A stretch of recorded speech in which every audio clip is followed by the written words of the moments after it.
what are the conclusions of the documents? The conclusions are, for a little under a decade, Donald Trump paid a low tax rate. When you take into account losses, deductions, all these sort of things, he basically didn't pay, he didn't have a tax liability. So the charitable view of that is that Donald Trump took major business losses. We know there was a huge downturn in New York real estate at that time. We know that the tax code was favorable toward real estate developers, toward people who were building things. So that seems pretty fair. The uncharitable read of that document is that Donald Trump cheated on his taxes, that he paid a rate that was too low. But this one is kind of hard to believe because Donald Trump is under audit currently, I believe, and he certainly was under audit 2 years ago. This is a very wealthy guy with a lot of business interests who has been audited. So if he really underpaid on taxes, one would expect that that would already be discovered by now. Now, what's another takeaway? Another takeaway is that Donald Trump had less money than he said he did for many years. Duh. Yeah, of course. Where have you been? Yeah, of course. This has always been the knock on Trump, is that he brags about having more money than he does. So is that news? Is that the New York Times thinks this is a big story? They've been lobbying this attack on him for 3 years, much more than 3 years. Then you got to wonder, what do the Democrats get out of this? First of all, nobody cares about Donald Trump's taxes. Nobody cares about any politician's taxes. This is just an attack that has come up over the past few decades for opposition research firms to launch more assaults on other candidates. Nobody cares. Public opinion shows this. People care about immigration. They care about jobs. They care about the economy. They do not care about the tax returns of some politician from 10 years ago. We have too much to do. We got too much on our minds. This does not really matter. Now, what else do Democrats get from this? They now get to highlight how Donald Trump fought his way back from $1 billion of debt, $1 billion of losses. Is that bad? Democrats get now to push the narrative that Trump has tried to push for 30 years.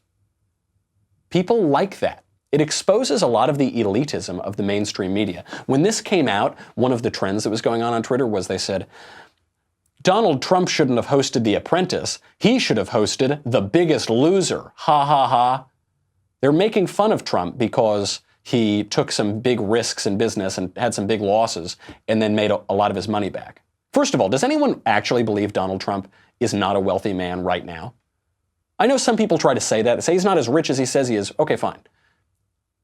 Certainly, we all can agree Donald Trump is a very wealthy man right now and has been for at least, I don't know, the last 15 years. So what the New York Times do, they say, ha ha, he wasn't a billionaire for 10 years. Ha ha ha. Oh yes, Jeeves, pour me a little more port, please. We're making fun of how Donald from Queens, you know, he has that outer borough accent. He wasn't even a billionaire for the early 90s. Ha ha ha ha. This is how we're going to win votes from those plebeians in New York City. No. I mean, that's what they're portraying themselves as rich Uncle Pennybags over here. They're portraying themselves as the guy on the Monopoly box. Not a good way to connect to the American people. Totally botched hit. Whoever leaked it really does seem to have backfired here. And I don't know. I mean, I like to think that it was Republicans who leaked this document because it's a great troll, and you know, at this moment in time, Republicans are really good at trolling the media and Democrats. If it wasn't the Republicans who leaked this, if it wasn't Trump himself or somebody, if it wasn't like kind of a media dirty hit, if this actually was leaked from the government, this is a major crime. To leak someone's private tax return information is a very serious crime.